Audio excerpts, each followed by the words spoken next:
لیے کھڑا ہے وہی ہمارا باپ ہے۔ بادشاہ نے کہا وزیر تمہارا باپ بڑا بیوقوف معلوم ہوتا ہے، بادشاہ کے دربار میں آ رہا ہے یہ پھٹیچر بن کر، واقعی میں تیرا باپ بیوقوف ہے؟ وزیر نے کہا بادشاہ میرا باپ بیوقوف نہیں ہے، میرا دادا بیوقوف تھا کہ میرے دادا نے میرے باپ کو نہیں پڑھایا۔ اگر میرا دادا میرے باپ کو پڑھاتا تو میرے باپ کو معلوم ہوتا کہ ایک بادشاہ کے دربار میں جانے کا کیا انداز اور کیا طریقہ ہے۔ میرا باپ بیوقوف نہیں ہے، میرا باپ اگر بیوقوف ہوتا تو ہم وزیر بن کر آپ کے سامنے تھوڑے کھڑے ہوتے۔ تو میرے بھائیوں ہم پرکھوں کے روش پر نہ چلیں کہ فلانواں نے نہیں پڑھایا تو ہم اپنے بچے کو کیوں پڑھائیں گے۔ تعلیم چاہے امیر ہو یا غریب ہو یا فقیر ہو یہ وقت کی سب سے اہم ضرورت ہے، یہ انسان کا حق ہے جو اسے کوئی چھین نہیں سکتا ہے۔ اور آج کی تاریخ میں سب سے زیادہ لڑکوں سے زیادہ کہیں لڑکیوں کے اندر دینی تعلیم کی سب سے زیادہ ضرورت ہے، اس لیے کہ جب ایک خاتون کا دل تعلیمات اسلامی کے نور سے منور ہوگا تو ایک چراغ سے کئی چراغ روشن ہوں گے۔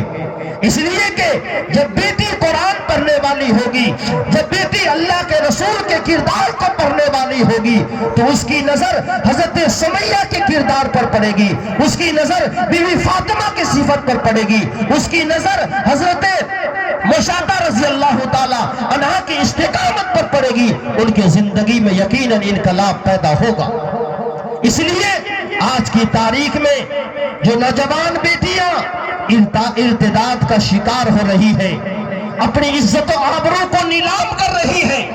غیروں کے ساتھ بھاگ رہی ہے، ماں باپ کو ذلت و رسوائی کا آئینہ دکھا رہی ہے، آج کی تاریخ میں ایک باپ کے لیے سب سے بڑی مصیبت اور سب سے بڑی فکر کی اگر کوئی بات ہے تو جب تک اس کی بیٹی اس کے گھر سے عزت و آبرو کے ساتھ روانہ نہیں ہو جاتی ہے، اس کا کسی سے رشتہ منسلک نہیں ہو جاتا ہے، تب تک ماں باپ کو جتنا اپنے مکان کی فکر نہیں ہے، دولت کی فکر نہیں ہے، اپنی زندگی کی فکر نہیں ہے، اس سے زیادہ کہیں اپنی بیٹی کی عزت و آبرو کی فکر ہے۔ اس لیے مسلمانوں اپنی اولاد کی زندگی کو تعلیم سے آراستہ کیجئے، اور سب سے بنیادی چیز ہے کہ دینی تعلیم سے آراستہ کیجئے۔ دینی تعلیم کی سخت ضرورت ہے، دینی تعلیم سے ان کی زندگی کو آراستہ کیجئے۔ جب دینی تعلیم سے اس کی زندگی آراستہ ہوگی تب وہ جا کر اپنے ماں باپ کے حقوق کو پہچانے گی، اپنے شوہر کے حقوق کو پہچانے گی اور اسلام کے مطابق زندگی گزارنے کی وہ کوشش کرے گی۔ آج کی تاریخ میں جس بستی کے اندر، جس علاقے کے اندر دینی تعلیم کا نظم ہو، مکتب ہو یا جو بھی چھوٹے موٹے مدرسے چل رہے ہو، آج وقت کی ضرورت ہے، ہر حال میں ہر صورت میں ہر مسلمانوں کی ذمہ داری ہے کہ ان مدارس کا دیکھ ریکھ کیا جائے۔ آج ایک بستی کے اندر دیکھیے لاک ڈاؤن سے لے کر آج تک لوگوں نے کروڑوں کے بنگلے کھڑے کر لیے۔ اگر ہر مسلمان یہ نیت کر لے کہ ہم جو مکان بنانے جا رہے ہیں اس مکان کے اندر 10,000 اینٹ لگنے والی ہے، 5 کنٹل لوہے یا جو بھی مٹیریل ہو، اگر مٹھیا کے طور پر گھر بنانے والا یہ نیت کر لے کہ ہمارے بستی میں کوئی مکتب نہیں ہے جہاں اسلام کا چراغ جلایا جائے اور اسلام کے چراغ کے روشنی کے تلے اس معصوم بچے کی صحیح سے تربیت ہو، انہیں سلیقہ سے آراستہ کیا جائے، اگر اس 10,000 اینٹ میں سے ہر مسلمان 100 اینٹ الگ کر لے، ایک بوری سیمنٹ الگ کر لے،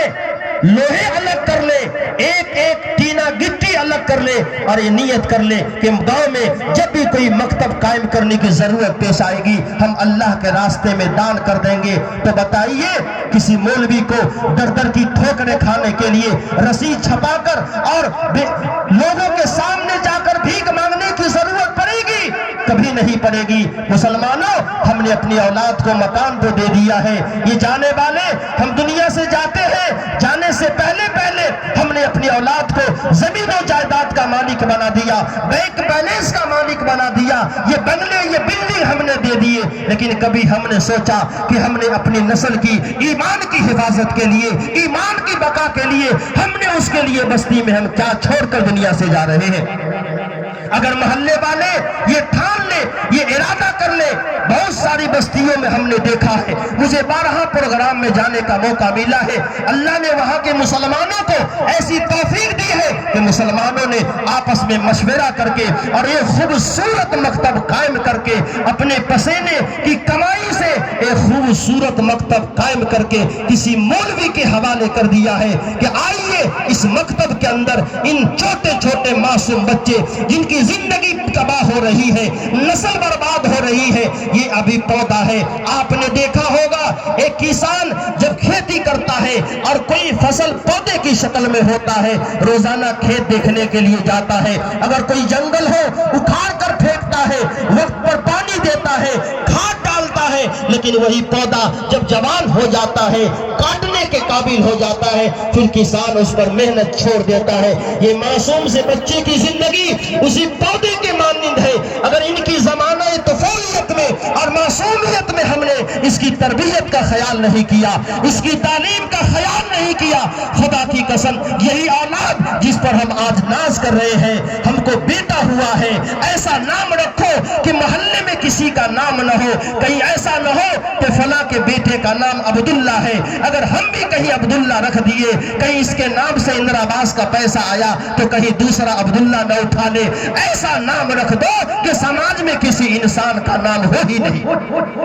ایسے ایسے ناموں کا ہم انتخاب کرتے ہیں۔ اگر ہم نے اس بچے کو آج چھوٹا سا کھلونا نہیں دیا، آج رو کر خاموش ہو جائے گا۔ ہم نے اس بچے کو آج نے ٹافی ہم نے نہیں دیا یا ہم نے ضروریات زندگی نہیں دیا، کوئی حرج نہیں ہے، آج روئے گا، تھوڑی دیر کے بعد خاموش ہو جائے گا، لیکن او مسلمانوں، ہم نے اس نونہالوں کی زندگی میں اللہ کے قرآن کو داخل نہیں کیا، رسول اللہ کے فرمان کو داخل نہیں کیا۔ خدا کی قسم ہم تو دنیا سے چلے جائیں گے، ہمارے جانے کے بعد یہ دنیا میں بھی روئیں گے اور قبر میں بھی روئیں گے اور کل قیامت کے دن بھی یہ روئیں گے۔ اس لیے ہر باپ کی ذمہ داری ہے کہ اپنے اولاد کی زندگی میں، اپنی بیٹیوں کی زندگی میں سب سے پہلے اللہ کا قرآن داخل کرے۔ اللہ کا قرآن کہتا ہے وقال الرسول یا ربی ان قوم اتخذوا هذا القرآن مہجورا، جو لوگ قرآن سے اپنا رشتہ توڑ بیٹھے ہوئے ہیں، جو لوگ اپنے بال بچوں کی زندگی میں قرآن کو نہیں دے رہے ہیں، دنیا کی تعلیم، دنیا کی چمک اور دمک پر فریبتا ہے، کل قیامت کے دن ہمارے خلاف مقدمہ چلایا جائے گا، رسول اللہ مقدمہ چلائیں گے، اے مولا کریم یہی وہ میری قوم ہے جس نے تیرے قرآن کو چھوڑ دیا تھا، جس نے تیرے قرآن سے ایسے موقع سے منہ موڑ لیا تھا جس وقت قرآن کو کوئی سینے سے لگانے والا نہیں تھا۔ مسلمانوں، ہمیں جب بھی عزت ملی ہے قرآن سے ملی ہے، آئندہ بھی عزت ملے گی قرآن سے ملے گی، آج بھی عزت ملے گی قرآن سے ملے گی۔ وہ معزز تھے زمانے میں مسلمان ہو کر، ہم خار ہوئے تاریخ قرآن ہو کر، ہم نے قرآن کو پڑھنا چھوڑ دیا۔ قرآن انسانوں کی ہدایت کے لیے اترا تھا، قرآن تو تلاوت کے لیے اترا تھا۔ جو قرآن کبھی تہجد میں پڑھا جاتا تھا، جو قرآن کبھی مسجد نبوی کے چبوترا پر پڑھا جاتا تھا، وہ قرآن آج شب رات کے حلوہ اور پوری کے چکر میں پڑھا جا رہا ہے۔ کتنے گھر ایسے ہیں جس میں قرآن کی تلاوت ہوتی ہے، کتنی بیٹیاں ایسی ہیں جو صبح اٹھ کر اپنے گھر میں اللہ کا قرآن پڑھتی ہے۔ 12 بجے 10 بجے رات کے بعد آج پورے مسلمان بستیوں کا سروے کر لیجیے، خدا کی قسم شاید کوئی ایسا گھر ملے گا جس گھر سے کنجریوں کی گانے بجنے کی آواز نہ آتی ہو۔ اب تو شیطان یہ تاریخ انسانیت کے اندر شیطان نے انسان کے اخلاق و کردار کو تباہ کرنے کے لیے آج تک اتنا بڑا ہتھیار نہیں دیا ہے جتنا بڑا ہتھیار آج کی تاریخ میں ہمارے اور آپ کے جیب میں ہے، موبائل کی شکل میں۔ ممکن ہے آج کی تاریخ میں سماج میں کسی کی آنکھ نہ ہو، کسی کی ناک نہ ہو، کوئی سنتا نہ ہو، بہرا ہو، کسی کا ایک پیر نہ ہو، لیکن بہت ہی کم لوگ ایسے ملیں گے جس کے پاس موبائل نہ ہو۔ اس لیے یہ بھی آگ ہے. اپنے آپ کو اور اپنی اولادوں کو اس آگ سے بچانے کی کوشش کیجئے. اللہ کا قرآن کہتا ہے یا ایھا الذین آمنوا قوا انفسکم واہلکم نارا. او لوگو ایمان والو تم اپنے آپ کو اپنی اولادوں کو جہنم کی آگ سے بچاؤ. صرف اپنے آپ کو نمازی بن جانا, اپنے آپ کو حاجی بنا لینا, اپنے آپ کو مولوی بنا لینا کافی نہیں ہے, بلکہ اپنے آپ کو بھی جہنم کے آگ سے بچانا ہوگا, اپنی اولادوں کو بھی جہنم کے آگ سے بچانا ہوگا. ہمیں صرف نمازی بننے سے مسئلہ حل ہونے والا نہیں ہے کہ ہم مسجد میں جا کر پہلی صف میں نماز پڑھنے والے ہیں, 5 وقت کی نماز پڑھتے ہیں. بیٹا باپ مسجد کو آباد کر رہا ہے, بیٹا شراب کھانے کو آباد کر رہا ہے. باپ مسجد میں نماز پڑھنے جا رہا ہے, بیٹی